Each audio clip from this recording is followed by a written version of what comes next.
On a wet Wednesday in Widnes, Albert Road seems an unlikely hotspot for romance. But one house, now a pizza place, is at the centre of a transatlantic love affair which survived homesickness and separation. She was a lovely person. She was a young girl. I was a young man. And we met in a dance hall in Warrington. The house was where Mary Owens lived in 1958 when she married American air mechanic Joe DeClemente. He was at Burton Wood Air Base after the war. The couple moved to America.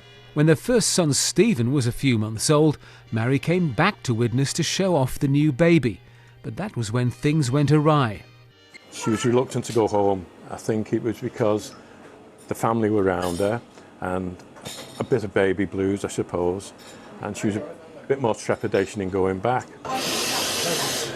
In a cafe opposite Mary's old house, her nephew and great-nephew explain how Joe was so desperate to get Mary back to America, he borrowed $700 to fly over and promised they'd come to Widnes every year for their holidays. The family adopted him, you know, there's my granddad and my gran. He was like a second son to them, you know, he was really part of the family and he loved that. But Mary died last year. Joe has a new house in Florida with a private road he needed a name for. Only one thing would do. Albert Road, because that's where my heart is, he said. He said, I love the place, he said, I love the people. And here, finally, is where Halton Council come in. Joe's family asked if they could have a proper Widnes Albert Road sign to take to America.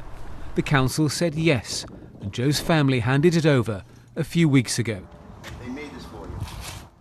I'm going to put the sign on the roadway where I live. It's a reminder of Widnes and England and, you know, lots of memories there. I love it. Andy Gill, BBC North West Tonight, Widnes.